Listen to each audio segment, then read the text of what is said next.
Good afternoon, everybody. I'm your host, Crystal. This is another edition of the 9 o'clock Meltdown podcast.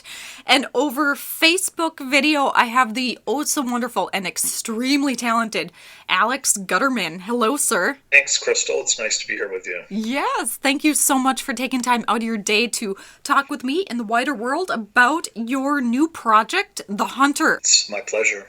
Of course. And now The Hunter was actually filmed here in Duluth. I was reading a couple things about it. It looks like it was mostly filmed in Denfeld, down in their basement. Let's dive right in, sir. What brought this project about? Oh gosh, you mean in the general sense? That's a tough one. My work is in the traditional what you call the auteur or writer-director sense. That is to say, if you look at the tradition in what writer-director art film coming out of Europe primarily, but also in the U.S. to a degree, what these people do, men and women, is they're working with an issue or some aspect of life or some aspect of reality that is intriguing, troubling, occupying them in some very deep way.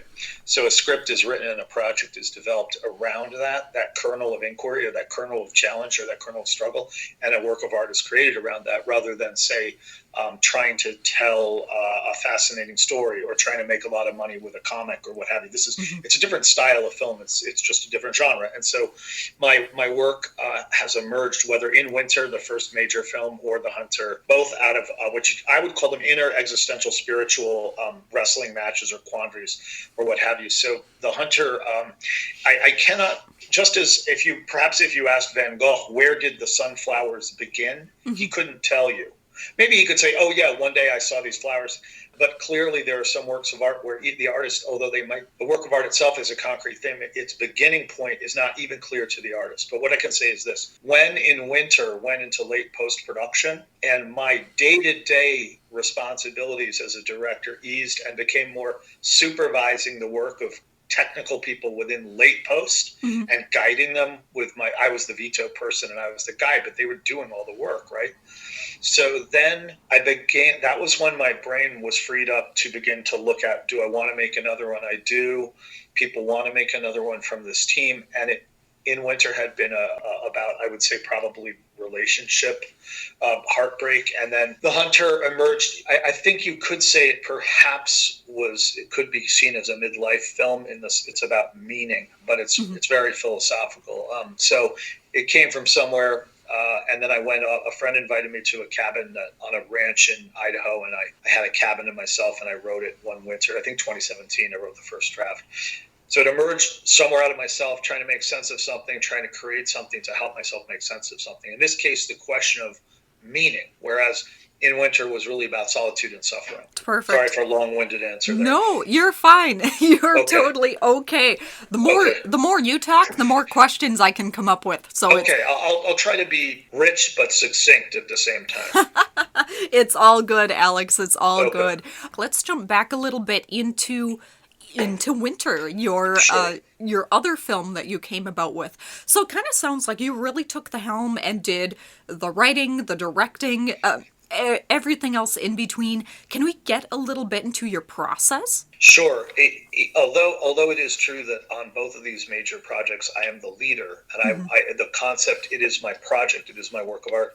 It is without question, it's collaborative and it's a team, and the actors and the editor and the camera people, each person on the team is an artist and is creating also. And part of how I work, since you're asking about process, is I work in what I would call a collaborative theater company model, where I try and gather a group of people around me, where we develop a project over time as an organic thing, rather than handing a fixed project to a group of people, professionals, bring them together and doing it. So my picture of this is that a project exists already, completed in eternity, in, if you want to say, in the mind of God, however you want to put it, it doesn't matter. It already exists.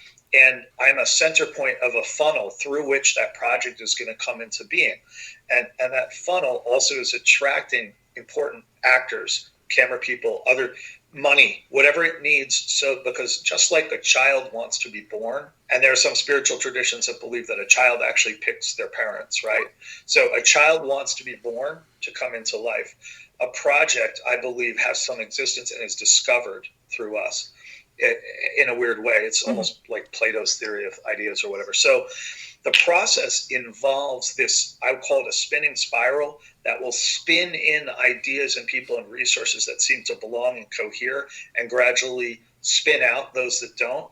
And then from that process, as it moves forward, it leaves behind a concrete or a finished work of art, which is the film. So go ahead. Sorry. No, you're totally fine. So it sounds like you're really into the organic finding of people and of talent and things like that. Do you put feelers out whenever you're going to do a project and kind of see what happens? Yeah, two things. First of all, the word organic is 100% accurate.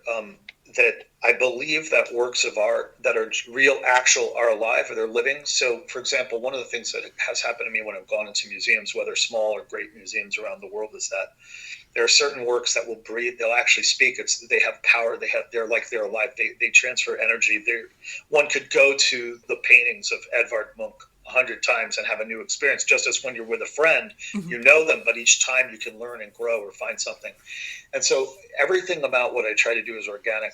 If you've studied the work of Miyamoto Musashi, the Japanese swordsman, he wrote the Book of Five, called the Book of Five Rings, and he talks about the way of the warrior or the way of the samurai is to follow the way of nature. And nature has what he refers to as formless rhythms emerging from emptiness. And so if you look at industry or standard industrial film that is driven by profit, its rhythms are not formless. It has scripts and strategies. You have to have a reversal at page this. It has to build up in this way. So that becomes dead. Although mainstream film is very entertaining and it occupies our time like Netflix stuff and it makes a lot of money, which is great, my contention is that it does not stay in the soul. It is not memorable to the human organic self. And that artwork is artwork. So the organic process, whether I'm directing actors, whether I'm writing, whether I'm looking at the edit, even in the edit, I follow these principles. If you edit without rhythm or form, you create noise. No meaning whatsoever. If you edit with too much rhythm or form, you create rigidity. Nature is neither random noise nor rigidity.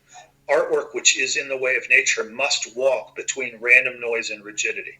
So that's where organic strikes me. And then in terms of your question about feelers, it's a combination of feelers, word of mouth, and just talking to somebody on a plane, and it turns out they're from Russia and they know this actor and blah, blah, blah, blah. So it's like, it's those three things. But as the momentum continues, it goes from you calling them to them calling you. So for example, now, as strange as it may seem to me, according to my colleague Nora, there are actors in New York who want to talk to me. That wasn't the case for In Winter, and it's the case because of the work we've created, if that makes sense. Yes. So that direction changes.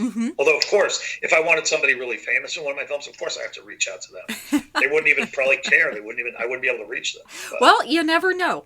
You don't know, because really so-called famous people do get involved with non-entities if they find the project has merit. And I actually had 2 award-winning actors from LA on the indie circuit award winners that are extraordinarily talented come to Duluth to work for $150 a day, SAG, ultra low budget, $1,000 or less than they would normally make because of the script. Because they believed in what I was doing. That was Christopher Soren Kelly and Jessica Graham, who are winning awards themselves out there. Fabulous. And now they're in The Hunter, correct? Yeah, Chris plays the film editor. He's the rather dour Jeremy Irons-esque chap who's sitting in, you've watched it, I take it, yes? Yeah. Okay, so he's the guy in front of the computer with the animal noises, who's always using hand sanitizer and stuff. Interestingly enough, that was pre-COVID, right? But, and then Jessica Graham plays the sculptor, that magnificent performance of the woman in that room with the clay, that person. Yeah. Alex, I love your kind of directional sense, especially with The Hunter. I do apologize, I haven't seen In Winter Oh yet, my God, I'm offended. I'm ending this interview. All right, then. Goodbye. It's been wonderful talking to you. It's been good. Go ahead. I loved the use of lighting and shadow, and one of the screen caps that just really sticks in my mind is one of your actors just looking through a dirty window, just kind of... That's Jessica. Yeah, forlorn, and just... Was that kind of your angle that you wanted to hit? You wanted really memorable imagery? This is sort of a funny story. So In Winter has exceptionally beautiful cinematography, and The Hunter also. They're both There's some. I was just talking with my platform distributor, Dion Giuseppe at Docs Now Plus, and I was saying, objectively speaking, the shot you described, that window shot, and then the shot with the African American actor Kia Johnson with Jessica with the plexiglass where they're trying to touch each other at the end. In my view, there are many others, but those two reach the top level of cinema. I believe that those two sequences or shots can rank with anything ever made in the history of cinema, and I'll stand by that. And so I'm a painter. I'm a poet. I'm a painter. I have paintings in collections in the U.S. There's a mansion in Denver. You open the door, you look down the hall, you see one of my works. Fabulous. Our motto on In Winter was every single shot or every single setup is a painting. Composition, light, the content of the image, what's in it, is consciously seen as a work of art, not as a means to get an image in a camera, to get a film, to make money or become famous or get a girlfriend or whatever the hell. Each thing has to be an independent work of art. Now, the frustrating and annoying thing for me, but it's comical, is that so Joe Colby is the DP on In Winter, and then Kaylin Mars is the DP on The Hunter. Now, both Joe and Kaylin are responsible for the images captured in their camera and for guiding the phenomenal imagery and also working under my direction. And I also shot a lot of the stuff. My nickname is Too Good, TWO, because operating camera 2 instead of camera 1. I operated camera. The funny thing is, so here I am. I'm a writer-director. I got all these ideas. I write all this stuff. I take years to write these scripts. I hire all these actors. I bring everything together. And then I go, wow, Alex, that was so beautiful. That imagery is amazing. Alex, the cinematography is amazing. The images, oh my God, the image. And I'm sitting there like, oh, that's great. That's great. Thanks. I know I have a great director of photography. I know he's great. He's great. I get it. And I'm like, listen, imagine that you spent 10 years writing a book of poetry. Imagine. And then you hired somebody to illustrate it, and you got 57 calls about the illustration. What do you guys think about, like, the philosophy? And they're like, whatever. I just like the images were so beautiful. I didn't pay attention to anything else. So it's a joke within my teams that, oh, well, what do you think about it? Well, I hate the movie, but boy, the cinematography was fantastic. So, yeah, the cinematography is fantastic. It is not only fantastic, it's intentional. It's pretty radical. And it's very exploratory. Mars was like, we don't shine lights on the people. We shine lights at you. Right. I mean, we do shine lights on the people. But the whole point is we're breaking a lot of rules. And we had a kid on our set from who'd just come out of school and was telling us how everything we did was bad and wrong and this and that. But one last joke that I'll share with you. So I was talking to somebody who was involved with another project in town, and a lot of people like to talk about their fancy gear, how great their cameras are. Yes. So I said to him, all right, look, I'm really glad that you guys have that camera. And I said, now let me give you a little scenario.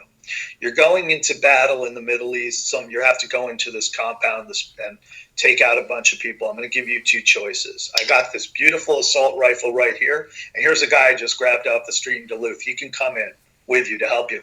And I got this screwdriver, and here's a Special Air Services commando over here. And I'm going to give him a screwdriver. Who do you want coming in with you? I'll take the Special Air Services guy with the screwdriver. See you later. Because what me and Kaylin Mars can do with a light bulb and a piece of tinfoil, you can't do with your $50,000 camera. Good luck. You can't, because it's because you're still operating in the box of the standard model. Right. But I'm going to take my piece of tinfoil and this 7-cent light bulb from GE, and I'm going to blow your mind. Right. So anyway, yes. So that's what I have to say about cinematography. It's painterly, Yep, exactly. And Alex, no, now that you brought that up, I actually argued with my video professors constantly. They passed me by the skin of my teeth. Just totally. Because I argued with them that art is art. And yes, you may have this little box that you can put things into, and, you have to do this shot, over the shoulder and blah, blah. But no, that's not what it is. That's not art. But they are right to tell you that you need to know all those basics, right? Correct. So, for example, like if you can paint acrylics whatever the way you want because they're easy to use, but try it with oils. Best of luck to you. Right? I can't paint with oils because I haven't been trained in oils.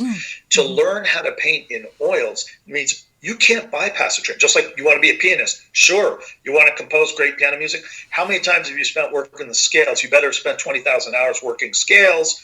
So Mars, my DP Mars and my editor, I will say he's a visionary. I believe he's a genius. Okay, Mars knows all the standard stuff. Right. and knows, and that way you can break it, but he knows it. And so likewise, of course, we have to know how to do those shots, those standard shots. And in fact, if we're really trying to mess with people's heads, we're going to give them the standard stuff just when they were expecting us to give them more weird stuff. Then we get weird by giving them standard. Fabulous, fabulous. Yeah. So yeah, go ahead. I actually went to school with Mars. We graduated together, and I've worked. Terrific. Yes, I've worked with him on many projects. He is. I didn't know that. That's nice. That's nice. He's a total visionary. Yeah. His work is absolutely phenomenal. How did you Yes. end up meeting him? Was it just kind of through the grapevine? I met him through Dale Botten, and how Dale is a screen writer and actor and filmmaker, a really great guy and a close personal friend. And Dale is working on a project related to the Duluth lynchings. He wrote an award-winning script that currently has some traction in LA. And Dale had a proof of concept film that he had put together for that project. And Dale somehow got to know about the person who was called Chris Linder at the time, now Kaylin Mars. Yeah. And that was how I got the introduction. And what Kaylin did back in the day was Kaylin edited for me the release trailer for In Winter, the release of one of the big trailers that I needed. And that was the first project I did with him, was when he edited the release trailer for In Winter. Fabulous. That's awesome. That Duluth community definitely has a seed with you and really kind of perpetuates projects forward, Alex. That's absolutely wonderful. I love to hear that. Can we jump into a little bit of kind of this LA thing that you got going you on? Want to talk about? We may be here for 2 hours. No, seriously, whatever material I've got till like 5 o'clock. So go on. Oh, excellent. All right. I have until 2, but Sure. We'll make it work. Yeah, you can always release it in installments, Very true. When the public demand for my sagacity becomes intolerable, you can release part 2. LOL. All right, sounds good. I'll keep that in the back of my mind.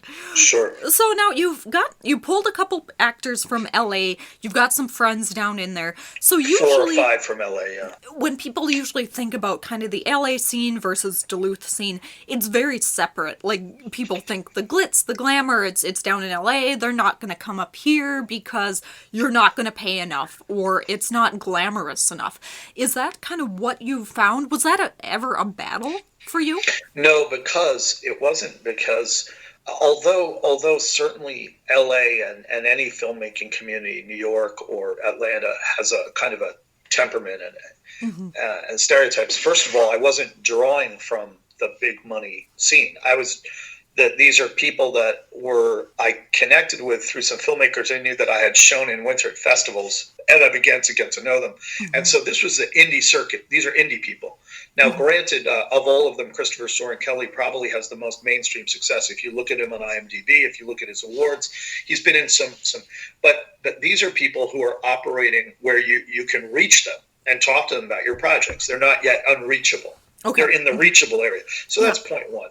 And then point 2, although, again, the big studio world still exists, which is now actually Netflix and Amazon are a big studio world among isn't that crazy? The filmmaking world, as you know, has also been blown open by DIY, by DSLRs, by small editing stations. So there's the way that I analogize it is that there are dinosaurs that are out there fighting each other and looking impressed. And then there are the mammals just cruising around in the underbrush. Every now and then they might get crushed by a foot by mistake. Dinosaurs don't give a shit about us. They couldn't care less. Amazon, in fact, is removing it's getting rid of off of Prime, like independent stuff, right? Oh. They just care about themselves and their money. So it leaves this whole underbrush area where the indie people are playing around. And no, it really wasn't a problem. If I had tried to reach George Clooney, it never would have happened. But through directors I knew and through actors I knew, I began to make connections. And now in these indie circuits, people know each other. So now, if I want to reach an indie level actor in LA, I'll reach them through an agent or another actor or a director. Fabulous. So it's about that connection, and it's about making those connections through other people. And that was the case for people from Europe, New York, Vermont, and other places who came. So it wasn't just LA, but LA is a good, it's a symbol for that whole thing. let's jump back into the Hunter a little bit. Sure, The whole sure. reason why we're here.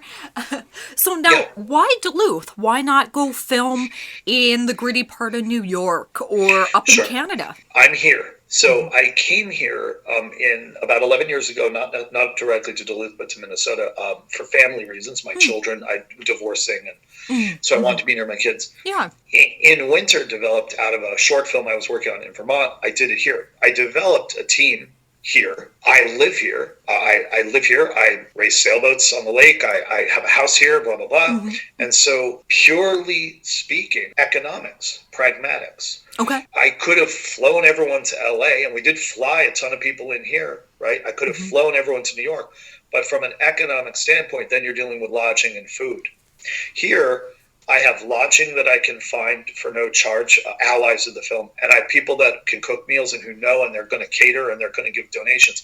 I don't have that support base in LA at all. And in New York, which is my hometown, I have a support base, but the expenses associated with production in New York, what are you going to do about housing? It's minimum $300 a night, $500. I mean, all of a sudden the project budget just went up by $50,000, and this is a $100,000 film. The answer is that it was a combination of simply where I was and the economic. Film number 3 will be shot in New York City or in New York and Russia. Okay. The third film, yes. All right. Excellent. That's why I was here in Duluth, is a combination of utilitarian reasons and whatever. Yeah. But I mean, the way that you shot the Hunter, I mean, really, that could be anywhere. It doesn't. Yes, exactly. And that's the kind of the beauty of things. In big budget films, you know, they always have the little scroll along the bottom. Oh, New York. But in all honesty, it's up in like Vancouver, Canada. Right, that's right. So really, you have that freedom to be anywhere and to place people anywhere you want them to be. If you end up watching in winter, what you will see is that there are no place signs and no place names mentioned. What is the intention? It's conscious. It's called North. In winter, I want it to be about North. So that if you were Scandinavian, Russian, it doesn't matter. It's North. And what does North mean from a symbolic standpoint? It's anywhere north. The Hunter is anywhere. The films are not location specific because they're philosophical and spiritual.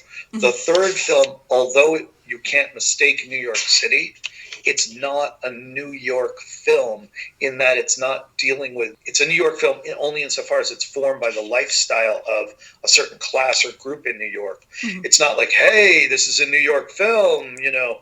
It's a film in New York, not a New York film. But because it is serving a certain function for me, and New York is my hometown, Manhattan, it could only be shot there because of what it means to me and what I want to do inside myself with the film, because of my relationship with that city. It could only be shot in New York City. No other place in the world for me. Yeah.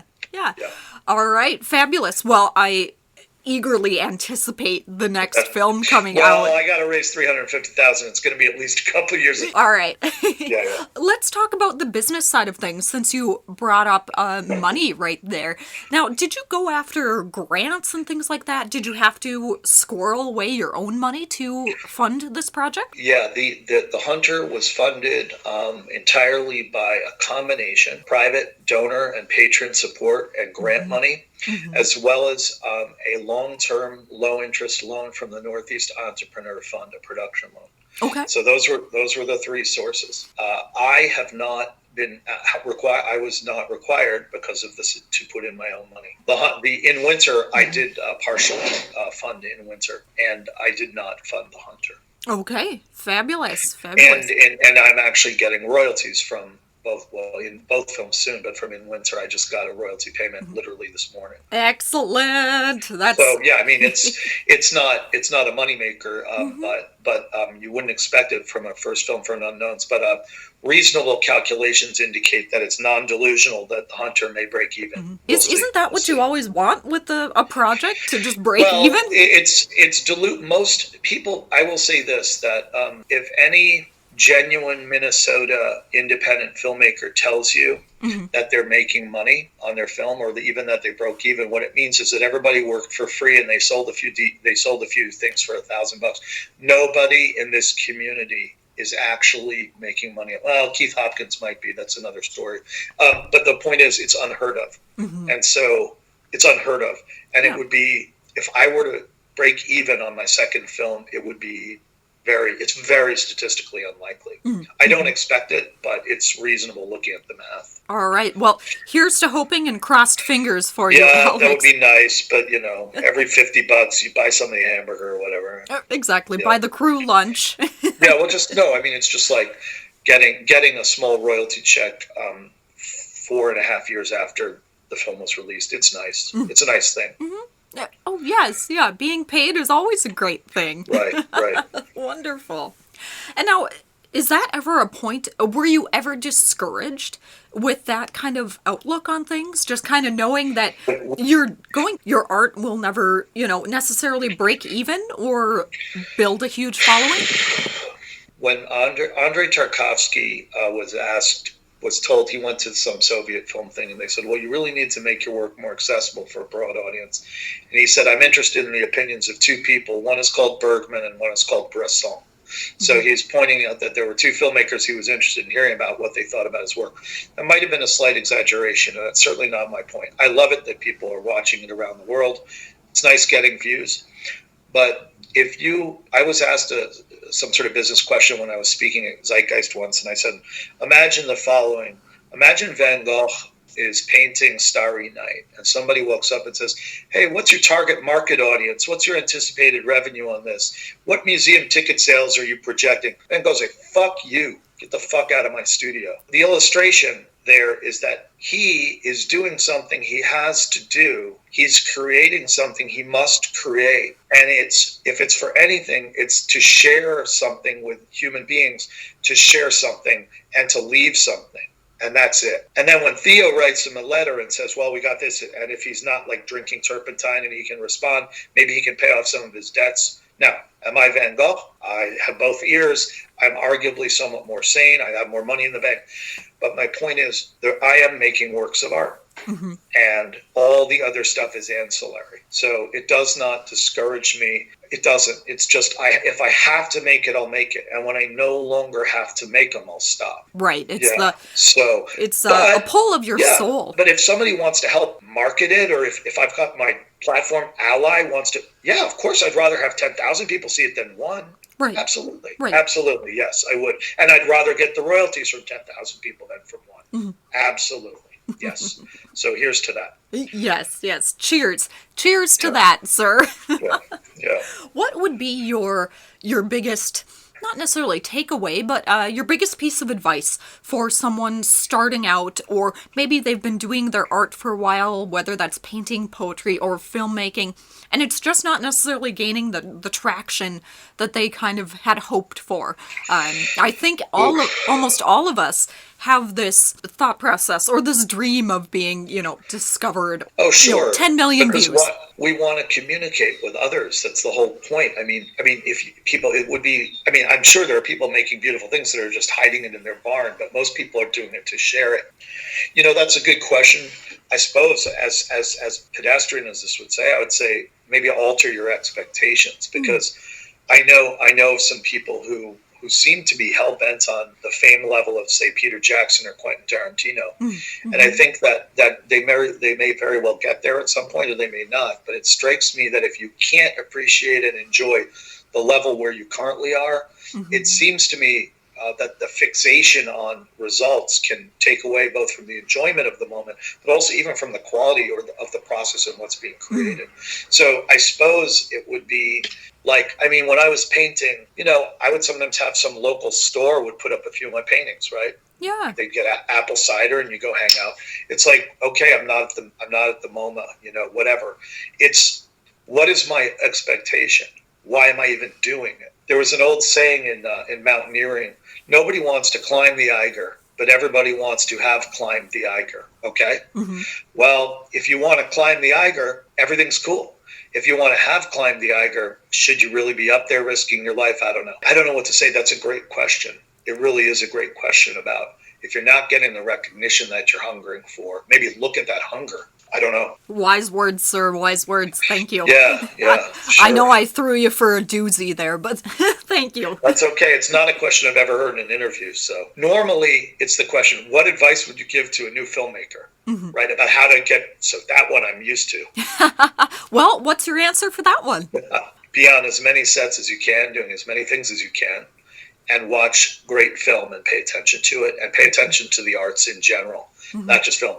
Read poetry, pay attention to the arts and watch great film all the time, and be on sets, be a PA, do everything you can on set, act, work with cameras, take the opportunities to be on sets, make short films, make lots of short films.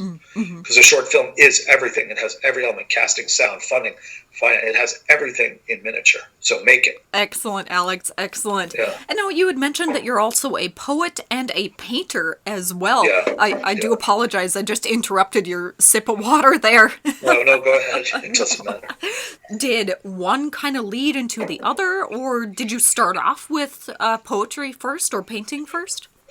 That's a really good question. You know how like all human beings are artists by nature, like we're all actually artists. But in my flow, I would say that if you look at the arts that inform filmmaking, then my earliest training is in literature and reading, and I've read thousands of books. Then so as a child, right? And then I did, another huge factor was I was an off-Broadway actor on stage as a child in New York. Oh. So the stage world and the world of theater, and I acted in school plays. I had leads, and then I had supporting child roles off Broadway. So in school plays, I had leads, and my work is very theatrical. There's a lot of stylistic use of character in The Hunter.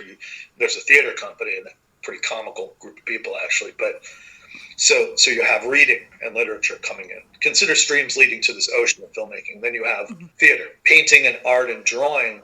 When I was a graduate student in philosophy in the University of California system, which is also philosophy is a huge part of my filmmaking. I had a Professor Richard Wilhelm, who's an Oxford-educated theorist of psychoanalysis and art, and I started getting into painting, and I went. UC Davis had a very, very good painting department led by Wayne Thiebaud, actually. I went over there, and the people over there took a liking to me, and they basically gave me a corner of a studio, and I began to paint.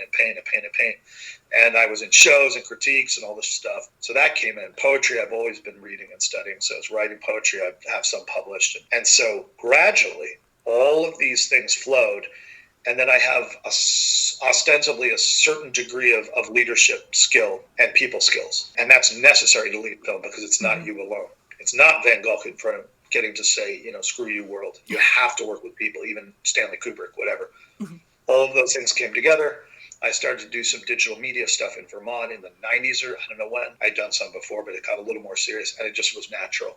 It was natural because I directed a documentary, and I started to see how writing and directing brought all these things together in a way that nothing else ever had. The arts, business, and human leadership and human interaction intersect in filmmaking. Beyond gratifying. Oh, it sounds like it. I can hear the passion in your voice, and I can hear that drives you to do what you do. So thank you so much for doing what you do. Now, Thanks. Has that always been what you've done, or have you had to take on the quote-unquote day job? I'm very fortunate I'm very fortunate in that from an economic, cultural, and class standpoint, I've been given opportunities that very few people have. I've been able to live a life where, although I have had to work and preparing for a future has not been something I've had to focus on in the way that regular people do. So that what people admire me, and rightly so, for taking great risks in my life. But if you look at a person on a tightrope that has a really nice cushion below them, and then you see the cushion, although you really can appreciate what they're doing on the tightrope, a person doing it on the tightrope with sharp rocks below them is taking a greater risk. So, for example, to not have to worry about retirement means that I can live creating films that don't make me money. It also means that I can do support for my community in teaching, substitute teaching, possibly doing some work in human services to help people, because I can afford to do these things. So I had a situation not only where I was immensely enriched culturally and educationally because of my family background and history, but from an economic standpoint. So that said, yeah, I have a day job, and I do have to have a day job, but I don't have to have a day job in the same way that other people do. Touche. Yeah, like I substitute teach, and I do that. I do other things too. All right, excellent. It sounds like you've got a very well-rounded life, and art plays a big part in it, but you also kind of live in reality as well. I had a long and really desperate period with mental illness and addiction where I actually almost died, and I was outside of reality, or at least our common reality, for a long time. I've somehow managed to pull out of that. But my friends, one of the jokes is my friends call me a Renaissance man, my enemies call me a dilettante. I race sailboats, I write poetry, I try to help people out, I teach, I make art, I go for a run, I ski, I do stuff, I travel around. But in terms of reality, right? Reality, okay. So Freud talked about the artist and reality, right? And so if you have a psychotic in a psych ward, locked away, right? A psychotic has majestic visions and a majestic experience of the world, or a neurotic with all these fascinating intellectual ideas, right? However, unfortunately for both of those individuals, they haven't found a bridge into human society where what is occurring within the richness of their inner world is translated into something that connects, whether through a job or through some way in the human world. Whereas on Freud's analysis of one aspect of being an artist has found a bridge because the human world is accepting and valuing the creations that the artist is making out of that tangle, that inner tangle, if you will. So for me, the ability to create works of art that are meaningful to people and that has given me a place of meaning on the planet, has brought me into a shared human reality in a way that I wasn't before. People call me a filmmaker. See, when you have a label, then you're in human society. Now, I don't call myself a filmmaker. I'm temperamentally a poet, and I'm making visual poetry. That's what I'm doing. But it's okay. The point is, I got stuff. When you have stuff on 3 platforms around the world, and you're in the human community, even if you're not famous, even if you're still in the community. You're part of the community. That's what reality is. Can we touch a little bit on your non-reality moment in your life? Oh yeah. Well, it wasn't a moment. It's been years and years of struggle. But what I would say is yes, absolutely.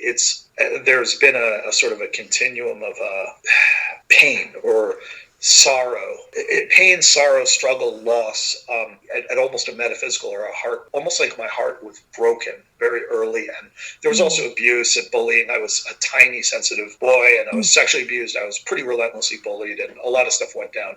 And over the years, as many people do with trauma and with inner pain, is that I developed addictions for self-medication. So, of course, all that eventually crashes, and it crashed for me in a really deep nervous breakdown and horrific clinical depression.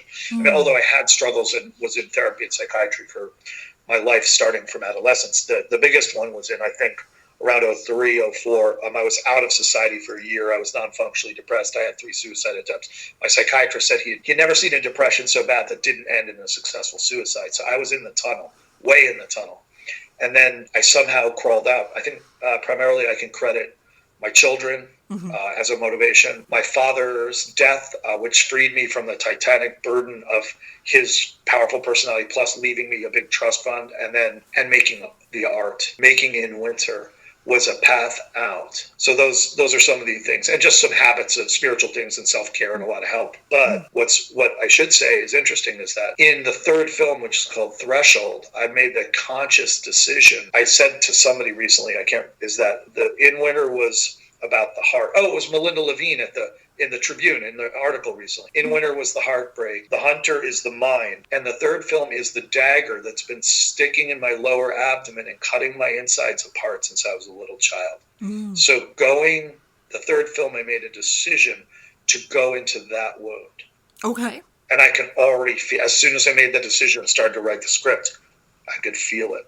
So when I talk about that writer-director tradition of working with these inner realities, maybe I'm doing it to stay alive. Maybe that's why I'm doing it, like literally to stay alive, if that makes sense. Yes, it does. And Alex, thank you so much for sharing that Oh, very sure. deep insight. And I've interviewed tons of people, and your story is not necessarily unique in that way, that No, there has no. been that inner struggle between people. I've had my own struggles as well, and it's almost like, I don't want to say a rite of passage, but it's almost like artists, we see the world in a different way. My cousin said it one time to me. She's like, Crystal, I will never be a great artist. And now she plays guitar and sings and all that stuff, and I'm like, what do you mean? You're great at what you do. And she's like, because I'm not a tortured soul. Ah, okay. Do you mind if I speak to that briefly? No, go for it.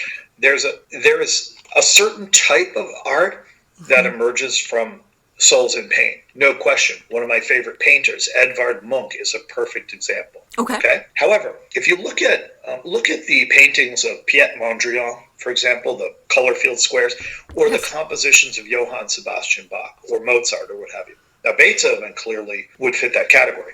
I believe that your cousin was wrong, because it's not about being a tortured soul, because I don't believe that Bach's music emerges from torture. Right. Beethoven's may, right?